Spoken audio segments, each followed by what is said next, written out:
الناس منادي ينادي للإيمان أن آمنوا بربكم فآمنا ربنا فاغفر لنا ذنوبنا وكفر عنا سيئاتنا وتوفنا مع الأبرار ربنا وآتنا ما وعدتنا على رسلك ولا تخزنا يوم القيامة إنك لا تخلف الميعاد فاستجاب لهم ربهم أني لا أضيع عمل عامل منكم من ذكر أو أنثى بعضكم من بعض والذين هاجروا وأخرجوا من ديارهم وأوذوا في سبيلي وقاتلوا وقتلوا لأكفرن عنهم سيئاتهم ولأدخلنهم جنات تجري من تحتها الأنهار ثوابا من عند الله والله عنده حسن الثواب.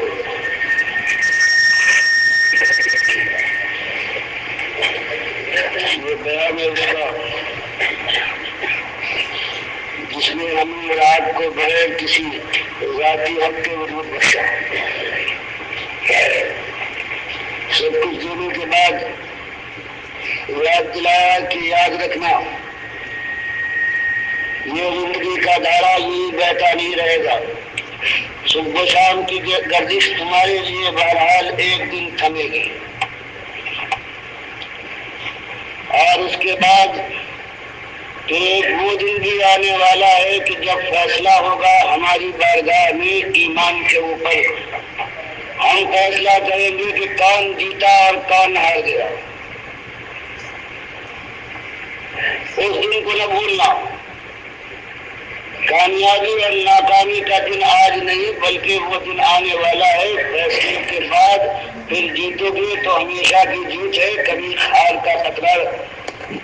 پاس نہ پٹکے گا اور اگر ہار گئے تو پھر کبھی ایک لمحہ بھی میسر نہ آئے گا جس میں سکون مل سکے چین سے آسنا ہو سکے. بات یاد دلائی کہ زندگی کے اوپر نہ بھولو اور یہ کہ جو کچھ یہاں تمہارے سامنے ہے یہ اصلی اور آخری چیز نہیں ہے. انجام کی خوبی اس بات پر منحصر ہے کہ کوئی اللہ کی آگ سے بچا لیا جائے اور مالک کی طرف سے مژدہ سنا دیا جائے کہ اللہ کے بندے جنتیں تیرے انتظار میں بے قرار ہے اب داخل ہو جا ہمیشہ کا عیش ہے جوانی کو اب برابر نہ چھوئے گا. خوشی کے اوپر بادل کا ایک غم کا بادل نہ چھائے گا.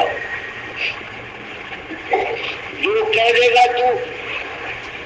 وہ پورا ہو جائے گا اور جو دل میں سوچ لے وہ تیرا حق ہے. اب تیری مشیت میں پروردگار عالم بھی مداخلت نہ فرمائے گا اور بفرض محال کبھی ایسا موقع آ جائے تو تیرا مالک وعدہ کرتا ہے اپنے کو مسئول بناتا ہے تجھے موقع دیتا ہے کہ ایک کامیاب جیت جانے والے اللہ کو اپنا اکیلا مالک مان کر اس کے سامنے سر جھکا کر غلامی کا حق ادا کرنے کی کوشش کرنے والے. اب کیا ہمیشہ حال یہ رہے گا کہ کوئی بات تیری ٹالی نہ جائے گی اور بفرض محال کبھی ایسا موقع آ جائے تو مالک تجھے حق دیتا ہے اور اپنے کو مسئول بناتا ہے کہ تو سوال کر سکتا ہے کہ پروردگار عالم تیرا وعدہ یہ تھا کہ ایک مرتبہ تیری چوکھٹ سے پار ہو جائے کوئی جنت کی تو پھر اس کے بعد اس کی مشیت میں کوئی مداخلت نہ ہوگی. لهم فيها ما يشاءون خالدین كان على ربك وعدا مسئولا. کہ مالک تو نے اپنی کتاب میں تو یہ فرمایا تھا کہ ایک مرتبہ کوئی کامیابی کے ساتھ داخل ہو جائے تو ہمیشہ کے لیے اس کی زندگی عیش میں گزرے گی اور اگر وہ فرض محال کسی موقع پر اس کی بات نہ چلے تو مالک فرماتا ہے کہ میں مسئول ہوں تمہیں حق دیتا ہوں. تو یہ دو انتہائی ہیں یا تو وہ آگ لگے گی کہ بجھائے نہ بجھے گی اور کم سے کم اس کی کیفیت یہ ہے کہ پیر میں دو انگارے پوچھیوں کی شکل میں پہنائے جائیں گے اور ان کی گرمی کا یہ عالم ہوگا کہ دماغ کا بھیجا کھول رہا ہوگا، اور اللہ کا یہ بندہ جہنم کی اس آگ کے اندر سمجھتا ہوگا کہ سب سے زیادہ عذاب میں مجھے مبتلا کیا گیا ہے۔ اللہ کے نبی صلی اللہ علیہ وسلم فرماتے ہیں یہ سب سے کم عذاب ہے جہنم کا۔ اور یہ بھی فرما دیا بخاری کی حدیث میں کہ ابو طالب ہے جس نے میرے ساتھ کیا کچھ نہیں کیا ہے، لیکن بس ایمان سے اس نے دغا کی ہے، انکار کیا ہے، تو یہ عذاب کچھ پر ہو رہا۔ تو اندازہ لگائیے، مالک فرماتا ہے کہ جو میرے بندے ہیں صحیح معنوں میں شکر گزار بندے ہیں، نمک خوار ہونے کے بعد نمک حلالی جن کی روش ہے، ان کا عالم یہ ہے کہ پکارتے رہتے ہیں کہ مالک اننا سمینا منادی ینادی للایمان ان آمنوا بربکم فآمنا، کہ پکار سنی پروردگار عالم، تیری کتاب نے آواز دی کہ اللہ کے بندو مسئلہ ایک ہے، مالک نے تم کو دنیا میں بھیج کر ایک ہی آزمائش میں ڈالا ہے، اور وہ آزمائش یہ ہے کہ مالک کا کھا کر، مالک کی دھرتی کو ران کر، اپنے ایک مالک کی ہوا میں سانس لینے کے بعد، زندگی گزارنے کے بعد تمہارا انداز کیا ہے؟ تم ایک ہی مالک کے بندے ہو، غلامی کرنے والے، سر جھکانے والے، جان اور مال کا تحفہ پیش کرنے والے اس کے فرمان کے اوپر، یا خود مختار ہو، کام و دہن کے لذت کے رسیا ہو، کانوں کے سہانے بول تمہیں مرغوب ہے، آنکھوں کے نظارے کے متلاشی ہو، اور اپنے مالک کے ساتھ دغا کرنے والے نمک حرام ہو، تمہارے لیے بھی تمہارا مقام ہے ہمیشہ کے لیے، اور دوسروں کے لیے، ایمانداروں کے لیے بھی مالک کے یہاں رحمتیں ہیں، وسعتیں ہیں، پروردگار کی جنتیں ہیں، لہلاتے ہوئے باغات ہیں۔ وہ اللہ کے بندے کہ جو اس بات کو سمجھ لیں اور جو پکار اٹھے کہ ہم نے سنا مالک کے آواز دینے والا پکار رہا تھا کہ اللہ کی بندگی کی طرف آؤ، مالک کو اکیلا مالک مان لو، اس کے رسول صلی اللہ علیہ وسلم کی بندگی کی زندگی دیکھو، اور پھر آگ سے بچنے کے لیے اپنی جان لگاؤ، ورنہ یہ موقع ایک مرتبہ ملتا ہے اور اس کے بعد پھر موقع نہیں دیا جاتا۔ یہاں ان جوان مردوں کا ذکر آ رہا ہے، خوش نصیبوں کا، نصیبے والوں کا، اللہ کی توفیق سے جو اس بات کو سمجھ لیں، دل کی گہرائیوں میں یہ بات پیوست ہو جائے کہ جیت اور ہار کا دن آج نہیں، جیت اور ہار کا دن آنے والا ہے۔ زندگی کی یہ بہار ہے، بہرحال خدا کے انگاروں سے جھلس جائے گی، اور یہ بیٹھا ہوا دریا زندگی کا ایک دن تھمے گا، اور پھر وہی ایریا رگڑنے والا ہو اپنے گھر اور جھوپڑی کے اندر، یا عیش کے ساتھ زندگی گزارنے والا ہو، برف رفتار سواریوں کا سوار، یہ چار کانوں کا محتاج ہو کر زمین کے پیٹ میں اتار دیا جائے گا۔ تو یہ بات جب ذہن کے اندر بیٹھ جائے، ہمارے سامنے، آپ کے سامنے یہ بات آئے اور دل سے قبول کر لے، اور نقشہ سامنے وہی ہو کہ جو اس سے پہلے آواز اٹھی تھی، اور اس کا اٹھانے والا اللہ کا آخری رسول صلی اللہ علیہ وسلم کتاب کی شہادت پیش فرماتا تھا کہ تمہارے مالک کا یہ حکم ہے کہ جو ایسے جوان مرد ہوں اور جو پکار اٹھے کہ ہم نے یہ آواز سنی،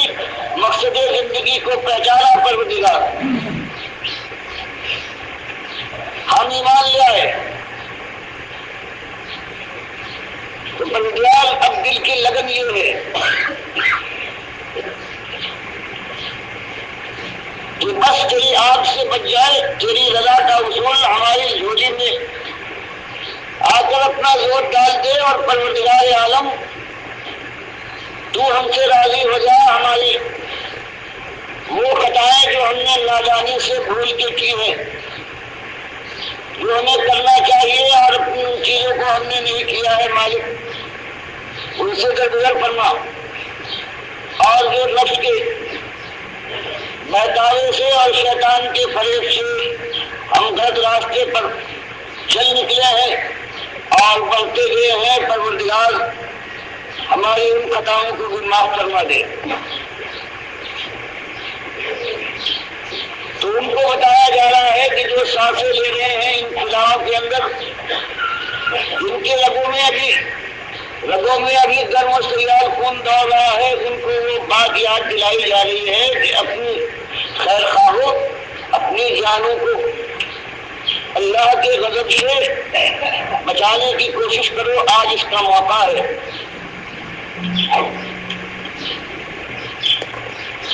اور پھر دعا یہ کرو وتوفنا مع الابرار، مرتے تو سب ہیں، یہ گھاٹ موت کا ایسا ہے جس کے سارے کے سارے تکلیف رہیں گے، لیکن ایک موت یہ ہے بے فکری کے ساتھ زندگی کوئی گزارے۔ اللہ نے کیوں بھیجا ہے، پروردگار نے کیا چاہا ہے، پروردگار کا حکم کیا ہے، اس کے رسول صلی اللہ علیہ وسلم نے کیا کر کے دکھایا ہے، اپنے صحابہ کو کیا تعلیم دی تھی، جس سے بے پرواہ ہو جائے، اور یہی صبح و شام ہے، یہ اتار چڑھاؤ ہے، بس ان کے اوپر ہی مرے۔ ایک زندگی یہ بھی ہے، اور ایک زندگی ہے دل نیکی اور اللہ کی فرما برداری، اس کے لیے ہمیں بھی اور آپ کو بھی اللہ کے سامنے گرا کر دعائیں مانگنا چاہیے کہ مالک توفنا مع الابرار۔ تو بتایا گیا، یہ سکھایا جا رہا ہے، یہ وہ چیز ہے کہ اللہ کے نبی صلی اللہ علیہ وسلم راتوں کی تاریکی میں اپنے بستر سے اٹھ کھڑے ہوتے تھے، چولہے کے اوپر ہاتھ پھیر کر پوری طرح سے نیند کو بھگانے کی کوشش کرتے تھے، اور اس کے بعد یہ آیتیں پڑھتے تھے، ربنا اننا سمعنا مناديا ينادي للإيمان أن آمنوا بربكم فآمنا ربنا فاغفر لنا ذنوبنا وكفر عنا سيئاتنا وتوفنا مع الأبرار ربنا وآتنا ما وعدتنا على رسلك ولا تخزنا يوم القيامة إنك لا تخلف الميعاد۔ اور پھر یہ جلال ذات انسان یہ دعا مانگے کہ پروردگار جو تو نے وعدہ کیا ہے بالکل یقینی وعدہ ہے، لیکن وہ اتنی بڑی چیز ہے کہ پورے قرآن کے لیے مالک بار بار یہ تمنا ہوتی ہے کہ دعا کروں کہ پروردگار جو تو نے وعدہ کیا ہے اپنے رسولوں سے کہ دیکھو دنیا والوں، ایک ہی مسئلہ ہے، ایک امتحان، ایک آزمائش میں ڈالے گئے ہو، اور وہ امتحان اس بات کا ہے کہ تم اپنے مالک کو ایک مالک مانتے ہو، اور جو ایمان کے تقاضے ہیں ان کو پورا کرنے کی کوشش کرتے ہو۔ اور ایمان کے تقاضے آگے آ رہے، اس کے بعد کی آیت میں اللہ تعالیٰ بیان فرماتا ہے کہ وہ تقاضے ہیں کیا، اور جو ان تقاضوں کو پورا کر دے ان کا کیا مقام ہے۔ مالک فرماتا ہے یہ اللہ کے یہ بندے ہیں، انہوں نے اس انداز سے اپنے مالک کی رحمت کو متوجہ کرنے کے لیے آواز اٹھائی ہے، تو مالک فرماتا ہے فاستجاب لهم ربهم، مالک نے ان کی دعا اور پکاروں کا جواب دیا اور قبول فرمایا، اور فرمایا کہ انی لا اجیب عمل عامل منکم من ذکر او انثى بعضکم من بعض۔ اس طرح سے اس انداز سے میرے وہ بندے، وہ مرد ہو یا عورتیں ہوں جن کے دل کے اندر یوں ایمان اتر گیا، جو میرے خوف سے کاٹے اور میری آگ سے بھاگنے کے لیے اپنی جان کی توانائیوں کو لگائے، جو میری رضا کے لیے اپنا سب کچھ میٹ دینے کی کوشش کرے، تو میں ان کے اجر کو ضائع کرنے والا نہیں ہوں، لیکن یہ میرے دین، میرے ساتھ ایمان اور میری بندگی کے تقاضے بھی تو سمجھو۔ تقاضے یہ ہے والذین ہاجروا واخرجوا من دیارہم واوذوا فی سبیلی وقاتلوا وقتلوا، تو یہ اللہ تعالیٰ کا اعجاز بیان ہے کہ تفصیل کے بجائے اشارے فرماتا ہے فالذین ہاجروا، فرمایا یہ لوگ ہجرت کر جائے، اور بیان کرنے کا انداز دیکھیے کہ ایمان ان کا ایسا ایمان ہو کہ ان کی زندگی اس ایمان کے رنگ میں رنگ کر ایک دنیا کے سامنے مثال پر قائم کرے، اپنی زندگی کو بندگی کے رنگ میں لگنے کے بعد پھر وہ اللہ کے دین کی طرف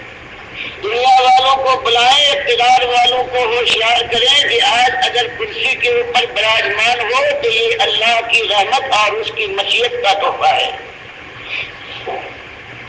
تمہارے اپنے ہاتھ کی کمائی تمہارا زور بازو نہیں ہے، اس لیے اپنی خود مختاری سے باز آؤ اور اپنے مالک کے سامنے گردن جھکا کر اس کا بندہ بننے کی کوشش کرو، اور یہ تمہارا جو طرز عمل ہے اس پر توبہ اور استغفار کرو۔ یہ ایک بات جب ان کی اپنی زندگی سے ثابت ہو اور دنیا کو جب للکاریں گے تو یہ اقتدار کے ماتھے پر بل پڑ جائیں گے، اور جب مہاجن کے لیے ان کی آواز ہوگی کہ حرام سے سود کا کاروبار کر کے خیانت کے ذریعے سے بے ایمانی سے یہ مال بٹورنے والوں اور اس پر خزانے کا سانپ بن کر بیٹھنے والوں، اللہ نے تم کو اگر دیا تھا تو اپنا بھی حق ہے تمہارا، اللہ نے تم کو اختیار دیا ہے، پروردگار نے اجازت دی ہے کہ اپنے نفس کے ایک محدود اللہ کی حدود کے اندر اس کو بھی خوش کرو، لیکن اللہ کی بندگی کے ساتھ یہ ثابت کر دو کہ تم نمک حلال ہو، نمک حرام نہیں ہو، مالک کے شکر گزار ہو اور ناشکری کرنے والے نہیں ہو۔ اور جب اس طرح سے پابندی لگانے والا یہ اللہ کا بندہ ہے، اس کی آواز کس طرح سے آتی ہے اور کس طرح سے مہاجن ہے یہ دولت کے انبار پر بیٹھنے والا، جب اس کی خود مختاری کے اوپر قدم لگتی ہے تو آخر یہ بھی جل اٹھتا ہے۔ یہ جو مال کے ذریعے سے آبرو خریدتا ہے اور جو جان تک کی ہتھیار لیا کرتا ہے اس کا یہ حال ہوگا، اور اس کے بعد سب سے بڑا مقابلہ ہوگا یہ دین کا بیوقاری ہے۔ یہ اللہ کے بندوں کا صرف مال نہیں کھاتا باطل طریقے سے، بلکہ اللہ کی راہ سے روکنے کے بعد اپنے پیٹ میں آگ بھرنے کا انتظام کرتا ہے، اور یہ ہے سب سے زیادہ اس راستے میں رکاوٹ پیدا کرنے والا ہے، اور سب سے یہ پوری تاریخ جو صحابہ کرام کی ہے اللہ تعالیٰ دہرا رہا ہے۔ اور یہی وہ ملا ہے جن کے اختیار میں کسی کام کا جمہور اور عوام ہوتے ہیں، یہی وہ ہے کہ ان کے مناسب کو بھر دینے والے لوگ ہیں، اور یہ تینوں مل جاتے ہیں ایمان کی آواز کے خلاف، کیونکہ ان کی دنیا پر زد پڑتی ہے اور عوام کو یہ ابھارتے ہیں، اور پھر ایک قیامت برپا ہوتی ہے، حقیقت آشو بھی آشو ہے۔ مالک فرماتا ہے پھر یہ ایماندار جو خود اللہ کے سامنے جھک کر اپنی زندگی مالک کی غلامی میں لگا دیتے ہیں، اور اس کے بعد پھر تواسی بالحق کے ذریعے سے اب ان کے ماحول میں لگ جاتی ہے، فرمایا اس کے بعد تو لازمی تقاضا ہے کہ اب ان کا ماحول ان کو برداشت نہیں کرتا۔ فرمایا جا رہا یہ ان کے لیے اللہ کے وعدے ہیں جن مردوں کے اندر یہ ہوتا ہے کہ ایمان کی پہلائیوں کو، وسعتوں کو، تقاضوں کو سمجھ لے، ماحول کفر شرک کی بارش کر رہا ہے، اس کے اندر ایمان کی آواز اٹھنا کوئی معمولی بات تو نہیں ہے۔ میں جو ایسے ہمتور ہوں کہ ایمان کے لیے اپنا سب کچھ لگانے کے اوپر عزم کے ساتھ آگے بڑھے، اور پھر آخر کار ان کا ماحول ان کو نکال پھینکے، اب ان کو برداشت نہ کرے، تو یہ چوٹ کھانے کے بعد بجائے اس کے کہ ان کے دمخم کے اندر کوئی کمی آئے یا کہیں کہ چلو گھر بار چھوڑا ہے، اپنی معاش کے جو وسائل تھے ان سے ہاتھ دھونا پڑا ہے، گھر سے بے گھر ہوئے ہیں، کچھ سستا لے، کچھ پرانی کمیاں جو ہے ان کو پورا کر لے۔ فرمایا نہیں، مالک فرماتا ہے جن کا انداز یہ نہیں ہے، جو اللہ کی رضا کے لیے، جو اللہ کے وقار کے لیے، جو اللہ کو راضی کرنے کے لیے اپنے مالک سے معافی اور درگزر کے طلب کے اندر جب یہاں تک گئے ہیں، اس کے بعد مالک نے فرمایا وَأُوذُوا فِي سَبِيلِي، بات کو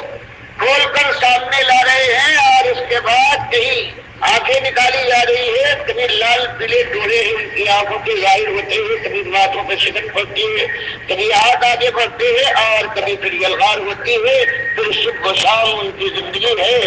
اور وہ مشکلات میں اللہ کے راستے میں، خالص مالک کے راستے میں ستائے جاتے ہیں، لیکن ضدی نہیں بلکہ جمے ایسے کہ کہتے ہیں کچھ کر لو، جلا ڈالو اس کھال کو اور توڑ ڈالو ہاتھ اور پیر، گھسیٹتے رہو ریگزار کی اس گرم ریت کے اوپر، لیکن معاملہ یہی ہے کہ مالک اکیلا ہے، اسی کے ہم بندے ہیں اور اسی کی طرف بلاتے ہیں، چاہے کچھ کر لو کرنا اردو کی سطح۔ اور اس کے بعد پھر اللہ کی رحمت سے جب وہ مبارک پاتا آتا ہے وہ قاتل وہ قتل، پھر اس کے بعد اللہ کی راہ میں اللہ کے دین کو غالب اور مالک کی رضا کے حصول کے لیے جو اپنی جان اور مال کا تحفہ لا کر اللہ کی راہ میں پیش کر دیتے ہیں، سر بکم جاتے ہیں میدان جنگ کے اندر اور قتل بند ہو جاتے ہیں، پھر موت کی آنکھوں میں آنکھیں ڈال کر مسکراتے دل کی گہرائیوں سے شہادت کی تمناؤں سے بھرپور دل کے ساتھ شہادت کی تمنا کرتے ہیں، اور پروردگار عالم اگر ان کی آرزو پوری کرے تو ان کی زبان سے بے ساختہ خوشی کا نعرہ نکلتا ہے، اور یہ ہوتا ہے اللہ اکبر فزت ورب الکعبہ، مالک تو ہی بڑا ہے، میں تو اپنی مراد پر پہنچ گیا۔ تو بتایا گیا کہ زبان کے پھاگ اڑا کر کلمہ پڑھ لینے کے بعد اور مسجدوں میں 5 وقت کی نمازیں اور روزے اور فرائض ادا کر لینے کے بعد اگر تم یہ سمجھتے ہو کہ جنت کی بہاریں تمہارے لیے تیار کی گئی ہیں، تمہاری خام خیالی، بلکہ تمہارا انداز اگر تم صحیح معنوں میں کامیابی سے ملنا چاہتے ہو تو اپنی زندگی کو اللہ کی بندگی میں اہم سنت کے مطابق بنانے کے بعد پھر اللہ کے دین کی سرفرازی کے لیے اللہ کے کلمے کو سربلند کرنے کے لیے مالک کی بات جیسے ہر جگہ چلتی ہے دنیا میں بھی اس کو چلانے کے لیے پھر اپنی جان اور مال کا تحفہ پیش کرو،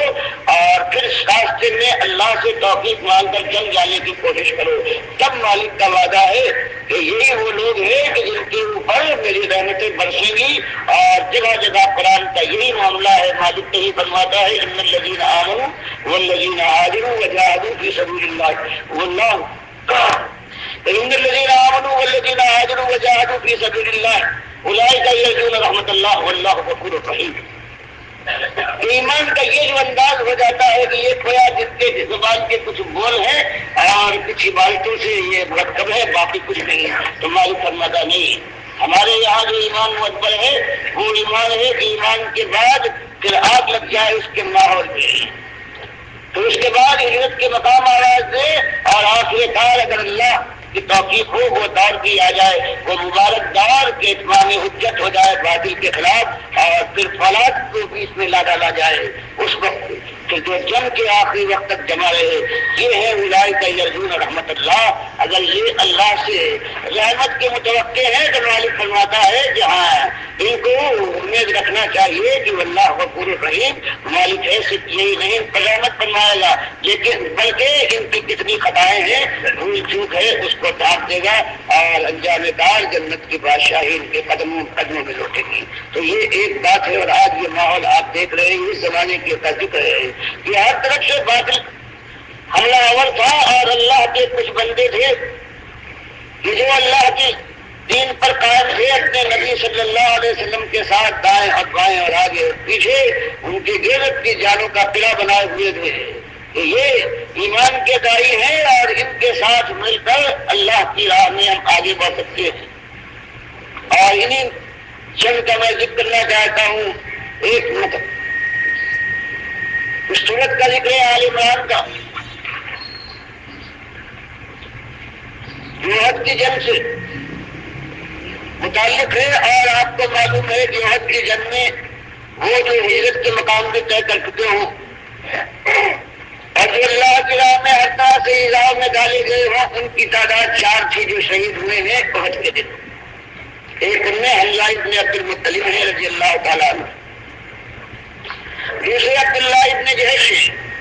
تیسرے شماس ابن عثمان ہے اور چاچے مصعب بن عمیر رضی اللہ تعالیٰ عنہم اجمعین ہیں. یہ 4 ہیں مہاجروں میں سے اور باقی جو ہیں یہ انصار کا معاملہ ہے.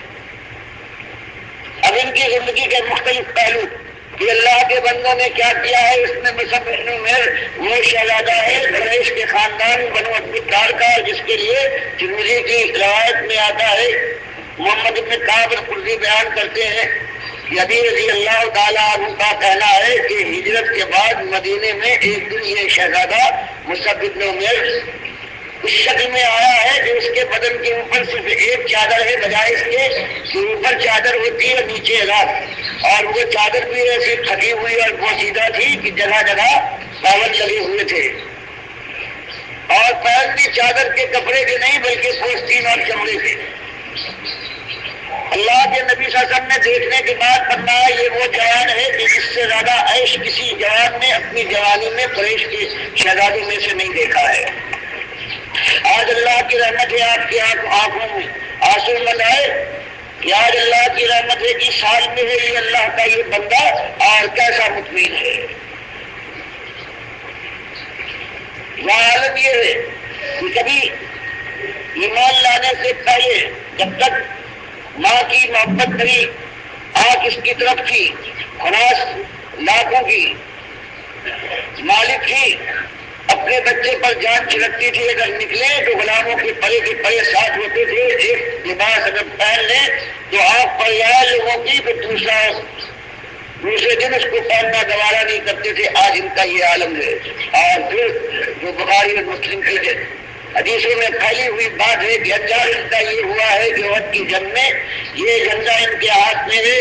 ایک ہاتھ کب جاتا ہے دوسرے سے روکنے کی کوشش کرتے ہیں, یہاں تک کہ ابن قمیہ مار کرتا ہے نیزے کا اور شہید ہو کر گرتے ہیں زمین کے اوپر. شک ملتی جلتی تھی اللہ کے نبی صلی اللہ علیہ وسلم سے, اسی لیے خبر اڑ گئی کہ نبی صلی اللہ علیہ وسلم بھی شہید ہو گئے. اور ایک پریشانی کا عالم ہے یہاں, لیکن اللہ کی یہ رحمت ہے قریش مکہ کے دل میں اللہ نے روک ڈال دیا اور خود جیتی ہوئی بازی چھوڑ کر وہ میدان سے آ گئے. اللہ کے نبی صلی اللہ علیہ وسلم نے فرمایا کہ شہداء کو اب دفنانے کا موقع ہے اور اب اتنی سخت نہیں ہوئے کہ اتنی قبریں 70 قبریں کھودی جائیں, اس لیے ایک قبر کے اندر شہداء کو داخل کر دیں, اور جو ان کے بدن پر لباس ہے وہی ان کا کفن بنے گا, اور بغیر غسل کے ان کو سپرد خاک کر دیں. تو کہیں عبدالرحمن ابن عوف رضی اللہ تعالیٰ عنہ یاد کرتے ہیں ان کی اس کیفیت کو, کبھی خباب ابن عرق رضی اللہ تعالیٰ عنہ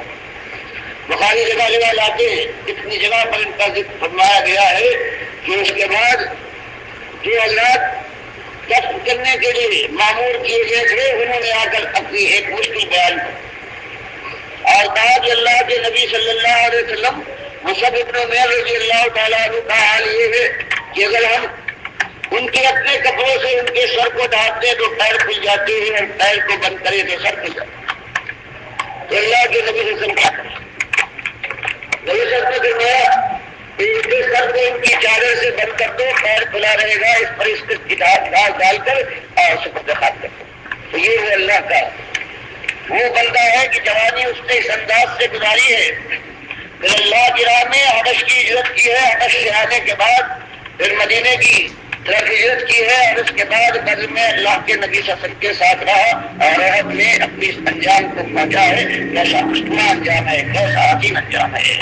اور اللہ کی بندوں کی واقع میدان محشر میں دیکھیں گی جس طرح سے اللہ کے نبی صلی اللہ علیہ وسلم نے فرمایا ہے کہ میری ذوق کا ایمانوں میں مجاہد اور جو شہید ہو جائے اور اپنی نظم پوری کر دکھائے تو اس کا عالم یہ ہوگا کہ دنیا میں